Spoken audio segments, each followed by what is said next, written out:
नमस्कार viewers, Pathfinders bye Unacademy के YouTube channel पर स्वागत है। दोस्तों, मोहम्मद यूनुस ने कुछ ऐसा कह दिया जिसकी वजह से उन्होंने अपने आप को पब्लिकली एक्सपोज किया है कि वो कितने हद तक एंटी इंडिया फीलिंग से गुजर रहे हैं।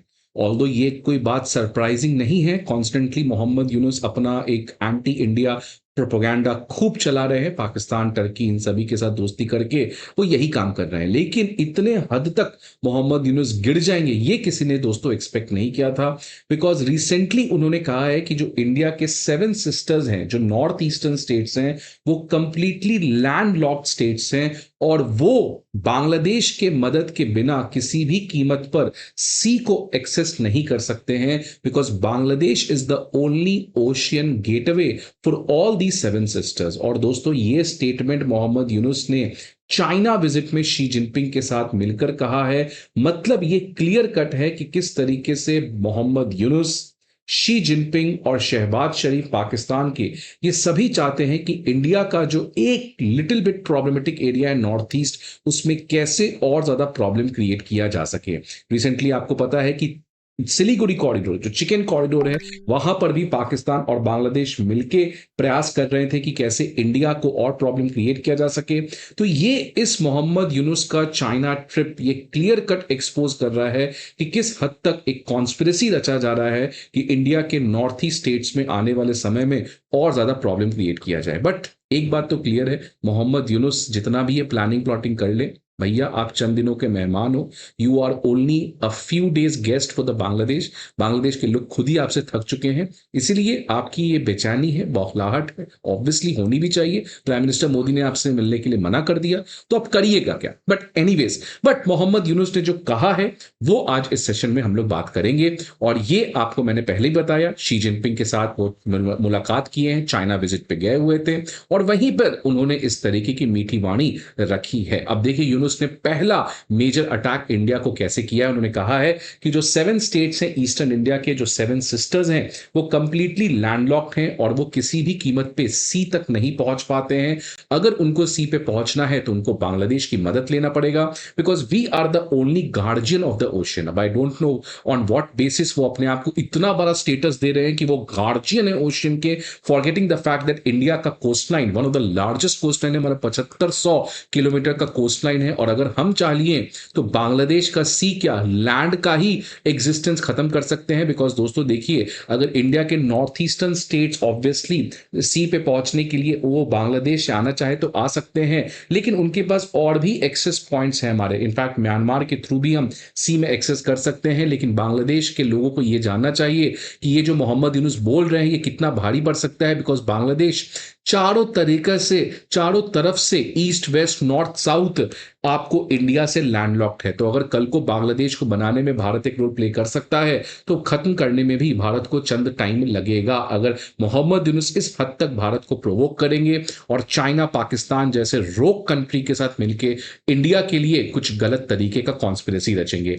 अब ये जो स्टेटमेंट आया उसके बाद काफी ज्यादा मैसिव बैकलैश देखने को मिला, भारतीयों के द्वारा एक आक्रोश देखने को मिला मोहम्मद यूनुस के खिलाफ। अभिषेक बैनर्जी जो सीएनएन के एक सीनियर जर्नलिस्ट है, उन्होंने ट्वीट किया, उन्होंने कहा कि ये बहुत ही ज्यादा डिस्टर्बिंग है और ये बताता है कि कितना ज्यादा वो पर्सनली अब इंडिया के अगेंस्ट अटैक कर रहे हैं मोहम्मद यूनुस। इसके अलावा प्राइम मिनिस्टर मोदी के इकोनॉमिक एडवाइजरी काउंसिल के एक सीनियर मेंबर संजीव सान्याल जी ने भी कहा ट्वीट करके कि क्या लॉजिक बनता है इस पर्टिकुलर बात को कहने का, व्हाट इज द सिग्निफिकेंस कि 7 इंडियन स्टेट्स लैंडलॉक्ड है, आप कहना क्या चाहते हैं, आप प्रूफ क्या करना चाहते हैं, क्या आप ब्लॉक कर देंगे सी एक्सेस, करके देखिए। तो एक तरीके से इंडियंस का क्लियर कट एग्रेशन यहां पे मोहम्मद यूनुस के अगेंस्ट दिखने को मिल रहा है और ये स्वाभाविक भी है। कब तक आप हमारे पेशेंस का इस तरीके से फायदा उठाइएगा। आज इसके बाद और भी बात करेंगे कि मोहम्मद यूनुस ने और क्या क्या मीठी वाणियां का प्रस्तुति किया है बांग्लादेश में चाइना विजिट में। That all we are going to discuss. But anyways, before moving ahead, आप सभी के लिए बहुत ही इंपॉर्टेंट इंफॉर्मेशन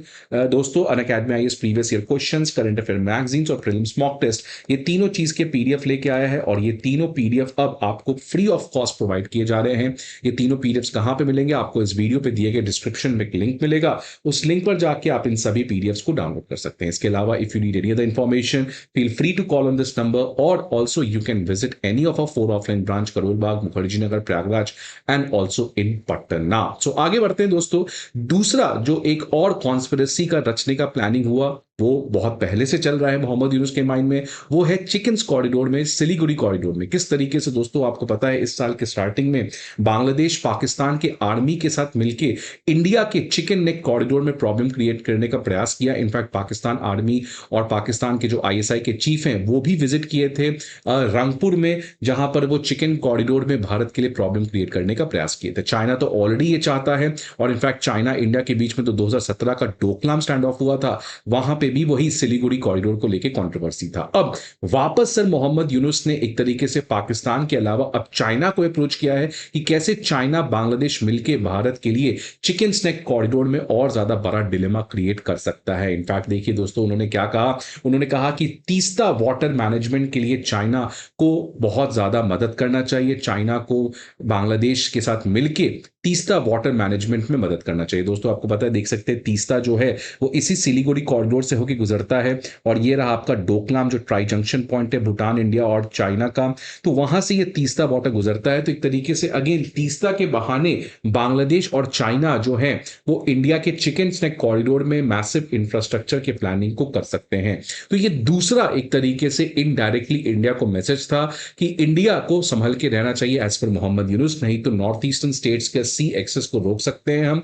और दूसरी तरफ से तीस्ता के थ्रू हम चिकन स्नैक कॉरिडोर में पाकिस्तान आर्मी और चाइनीज आर्मी और बांग्लादेश की आर्मी तीनों मिलकर यहां पे कुछ प्रोजेक्ट्स को इंस्टॉल भी कर सकते हैं। इसके अलावा मोहम्मद यूनुस भारत को इंडियन सबकॉन्टिनेंट में आइसोलेट करने का भी उन्होंने प्रयास किया। उन्होंने कहा कि हमारे पास नेपाल के पास हाइड्रो पावर है, भूटान के पास हाइड्रो पावर है, इन सभी के साथ मिलकर हम बांग्लादेश में चीजों को बना सकते हैं और बांग्लादेश में चीजों को बनाकर हम चाइना में एक्सपोर्ट कर सकते हैं। तो एक तरीके से ये कोऑर्डिनेशन की बात कर रहे थे कि कैसे नेपाल, भूटान, बांग्लादेश और चाइना ये मिलके काम कर सकता था। ऑब्वियसली इसमें इसने इंडिया को इंक्लूड नहीं किया, बल्कि ये भूल चुके कि इंडिया के बिना ये कोई भी कोऑर्डिनेशन इंडियन सबकॉन्टिनेंट में पॉसिबल नहीं है। तो एक तरीके से क्लियर कट वो चाहते थे कि इंडिया को छोड़कर एक नया सार्क बनाया जाए जिसमें चाइना एक बहुत बड़ा रोल प्ले कर सके। और इसी के बाद शी जिनपिंग के लिए तो एक अच्छा मौका था बांग्लादेश के साथ अपनी दोस्ती को और बढ़ाने का। जब खुद मोहम्मद यूनुस इस तरीके से दोस्ती को बढ़ाने का चाह रहे हैं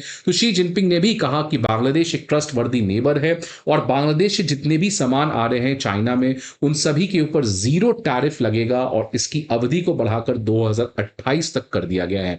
इसके अलावा शी जिनपिंग ने यह भी कहा कि बांग्लादेश के साथ free trade and investment agreement की बातचीत चल रही है और आने वाले समय में चाइना जो है वो बांग्लादेश में अपने इन्वेस्टमेंट को और ज्यादा बढ़ाएगा। तो ये क्लियर कट दोनों की एक अच्छी दोस्ती देखने को मिल रही है। पर दोस्ती क्या है, मजबूरी है। दोनों बेचारे अपने अपने पॉलिटिक्स के शिकार हैं और जिस तरीके से दोनों में बेचैनी है, वो चाहे शी जिनपिंग का डोनाल्ड ट्रंप का एग्रेशन हो या चाहे बांग्लादेश जिस तरीके से आज इंडिया और अमेरिका का एग्रेशन झेल रहा है। इनफैक्ट देखिए, रिसेंटली मैंने आपको बताया था 25 मार्च की खबर थी कि जो इंटरिम गवर्नमेंट के प्रेस सेक्रेटरी हैं उन्होंने कैसे क्लियरली ये बता दिया, चाहे अनचाहे, बट उन्होंने बताया ये बात कि मोहम्मद यूनुस तो भैया इंडिया से मिलना चाहते थे, वो चाइना तो बाद में जाना चाहते थे, लेकिन प्राइम मिनिस्टर मोदी की तरफ से कोई पॉजिटिव रिस्पॉन्स आया भी नहीं और आएगा भी क्यों, आप हो कौन। और दूसरी तरफ से यूएस, खासकर डोनाल्ड ट्रंप एडमिनिस्ट्रेशन के आने के बाद मोहम्मद यूनुस को क्लियर कट उसके खिलाफ एक्शन लेने का बात कर रहे हैं। इनफैक्ट उन्होंने कहा है रिसेंटली कि रूल्स ऑफ ह्यूमन राइट को फॉलो करना चाहिए बिकॉज बांग्लादेश एक तरीके से एनार्किकल सिचुएशन में बढ़ रहा है। तो मोहम्मद यूनुस से एक्सपेक्टेशंस तो ये नहीं था, बट ये बात काफी स्वाभाविक है, ये बात काफी क्लियर कट अब हो चुका है। कोई भी मन में दुविधा नहीं है, कोई भी कंफ्यूजन नहीं है कि बांग्लादेश में और जो मोहम्मद यूनुस हैं, मोहम्मद यूनुस में एक बेचैनी है। उनको पता है कि अब उनके पास एक्सटर्नल सपोर्ट, इंटरनली देखिए कैसे आर्मी अब अपने फ्लेक्सिस कर रहा है मसल्स को, इंडिया क्लियर कट अपने पेशेंस को खत्म करके आगे बढ़ने की बात कर रहा है। तो मोहम्मद यूनुस की बेचैनी है और बेचैनी में इस तरीके के स्टेटमेंट्स तो वो देंगे। So anyways, let's see what the people of Bangladesh thinks about it. Bangladesh के लोगों के लिए बहुत ज्यादा जरूरी है कि वो एक सही चॉइस ले, एक सही डिसीजन ले और एक सेकेंड अपराइजिंग की तरफ बढ़े और इस तरीके के पर्सनल सेल्फिश वेस्टेड पॉलिटिशियन से बांग्लादेश को पीछे हटवाएं, so that Bangladesh really gets what it really wanted. So I hope आपको ये वीडियो अच्छा लगे। What are your suggestion, please let me in your comment box. I hope आपको ये वीडियो अच्छा लगे। See you again some another video, till then good bye and take care.